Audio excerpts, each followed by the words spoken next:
বিসমিল্লাহির রহমানির রহিম। মুস্তাদরাকে হাকিমে বর্ণিত একটি হাদিসে রাসূল আকরাম সাল্লাল্লাহু আলাইহি ওয়াসাল্লাম বলেছেন, ইন্নাল ঈমানা লা ইয়াখলুকু ফি জাওফি আহাদিকুম কামা ইয়াখলুকু আস-সাওবু ফাসআলুল্লাহ আন ইউজাদ্দিদাল ঈমানা ফি কুলুবিকুম।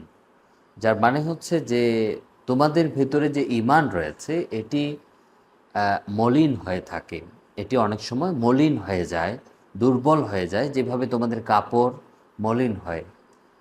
তাই তোমরা আল্লাহর কাছে তোমাদের অন্তরে থাকা ঈমান নবায়ন করার আবেদন করো, দোয়া করো। এই হাদিস থেকে এবং এই ধরনের আরও অনেক হাদিস রয়েছে, কোরআনে কারীমের একাধিক আয়াত রয়েছে, যেগুলো থেকে এটা স্পষ্টভাবে প্রমাণিত হয় যে মুমিনদের ঈমান বিভিন্ন সময়, বিভিন্ন পারিপার্শ্বিক নানান অবস্থার কারণে কখনো সেই ঈমানটা মজবুত হয়, শক্তিশালী হয়, আবার কখনো এইসব কারণে তার ঈমানটা দুর্বল হয়ে যায়, নড়ে বড়ে হয়ে যায়। একজন মুমিন কিভাবে বুঝবেন যে তার ঈমান দুর্বল হয়ে গেছে বা দুর্বল হচ্ছে, তার ঈমান মলিন হয়ে গেছে? এই বিষয়টা বোঝার জন্যে রাসূল আকরাম সাল্লাল্লাহু আলাইহি ওয়াসাল্লাম বিভিন্ন হাদিসে কিছু আলামত বা নিদর্শনের কথা বলেছেন। কোরআনে কারীমেও এই জাতীয় অনেক বিষয় বলা হয়েছে, যার থেকে এটা বোঝা যায় বা একজন মানুষ খুব সহজে বুঝতে পারবেন যে তার ঈমানটা দুর্বল হচ্ছে কিনা, তার ঈমানে দুর্বলতা আছে কিনা। এর মধ্যে একটি বিশেষ আলামত বা নিদর্শন হচ্ছে যে কোনো মুমিন যদি ইবাদতগুলো, আল্লাহ তাআলার যে বন্দেগী আছে, এই ইবাদত বন্দেগীগুলো ঠিকভাবে যত্নের সাথে আদায় করছেন না, অলসতা করছেন, অথবা ইবাদত করে সওয়াব অর্জনের প্রতি যে একটা আকাঙ্ক্ষা, আগ্রহ, এটার ঘাটতি তৈরি হচ্ছে, যদি কারো অবস্থা এরকম হয়, তাহলে কোরআন ও হাদিসে এই ব্যক্তির ঈমানকে দুর্বল হিসেবে আখ্যায়িত করা হয়েছে। এই যে সওয়াব অর্জনের প্রতি আকাঙ্ক্ষা না থাকা, আগ্রহ না থাকা, এর ফলে কি হয়? এর ফলে সেই মুমিন ব্যক্তি ফরজ, তারপর হচ্ছে ফরজের ব্যাপারে তো অলসতা আছেই, পাশাপাশি এর বাইরে অন্যান্য যে বিষয় রয়েছে, নফল, সুন্নাত, এগুলোর প্রতি আগ্রহ আকর্ষণ থাকবে না। নামাজ পড়লে এর মধ্যে খুশু থাকবে না, তেলাওয়াত করলে এর প্রতি মনোযোগ থাকবে না, আকর্ষণ থাকবে না। অথচ মুমিনদের বৈশিষ্ট্যের ব্যাপারে আল্লাহ তাআলা বলছেন, যারা ঈমানকে সঠিকভাবে এবং পূর্ণাঙ্গভাবে ধারণ করে, তাদের বৈশিষ্ট্য কী? কোরআন কারীম আমাদেরকে জানাচ্ছে যে ইন্নাহুম কানু ইউসারিউনা ফিল খায়রাত, তারা কল্যাণের কাজে অতি দ্রুতগামী ছিল, দ্রুত ধাবমান হচ্ছিল।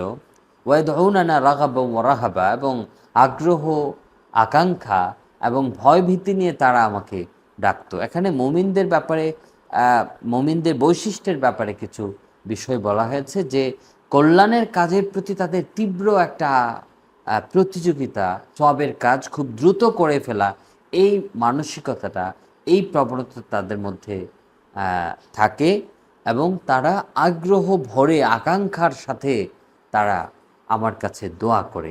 তাহলে ইবাদতের প্রতি, দোয়ার প্রতি আগ্রহ থাকা, আকাঙ্ক্ষা থাকা, এটা মুমিনদের অন্যতম একটা বিশেষ বৈশিষ্ট্য। এখন এই বৈশিষ্ট্যটা যদি কারোর মধ্যে না থাকে, তার মানেই হচ্ছে যে তার ঈমানের মধ্যে ঘাটতি আছে, দুর্বলতা আছে। বিষয়টিকে আরও স্পষ্ট করে কোরআনে কারীমের অন্য আয়াতে আল্লাহ তাআলা বলেছেন যে ওয়াইদা কামু ইলা সালাতি কামু কুসালা ইউরাউনান নাস ওয়ালা ইয়াযকুরুনাল্লাহ ইল্লা কালিলা।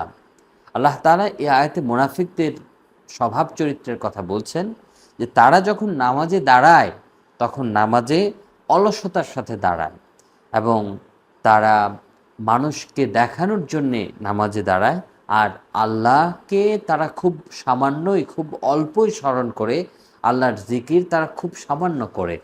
তাহলে এই আয়াতে যে বিষয়টা বলা হয়েছে, এই যে অলসতার সাথে নামাজ পড়া, ইবাদত করা, তারপর হচ্ছে সামান্য আল্লাহ তাআলার জিকির করা, জিকিরের আধিক্য না করা, এগুলো কার বৈশিষ্ট্য? এগুলো কিন্তু মুমিনদের বৈশিষ্ট্য না, এগুলো হচ্ছে মুনাফিকদের বৈশিষ্ট্য।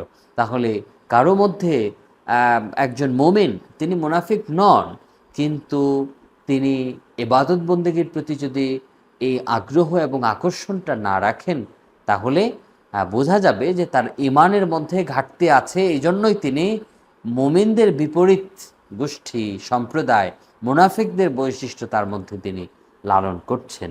কোরআনে কারীমের এই 2 আয়াত থেকে এই বিষয়টি খুব স্পষ্টভাবে প্রমাণিত হয় যে একজন ব্যক্তি, একজন মুমিন, তার ইমানি দুর্বলতার একটা নিদর্শন হচ্ছে যে তিনি ইবাদত বন্দেগীর প্রতি আকর্ষণ ও আগ্রহ অনুভব করবেন না, কম আগ্রহ দেখা যাবে। আবার তিনি যদি কোনো ইবাদত বন্দেগী করেন, সেটা যত্নের সাথে করেন না, বরং অলসতার সাথে, দায়সারাভাবে, গাফলতির সাথে, অমনোযোগিতার সাথে ইবাদত বন্দেগী করেন। এরকম অবস্থা যদি কারো থাকে, তাহলে বুঝতে হবে সেই মুমিন ব্যক্তির ইমানে ত্রুটি আছে, ঘাটতি আছে, দুর্বলতা আছে। আল্লাহ তাআলা আমাদেরকে মজবুত ঈমান দান করুন এবং আমাদের ঈমানি দুর্বলতাগুলো কাটিয়ে সবল, শক্তিশালী মুমিন হওয়ার তৌফিক দান করুন। আমিন। আজকে আমরা ঈমানি দুর্বলতার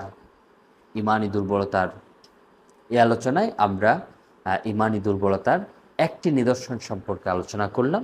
বাকি আরও বিভিন্ন নিদর্শনের কথা আমরা পরবর্তীতে আলোচনা করব। আল্লাহ তাআলা আমাদের তৌফিক দান করুন।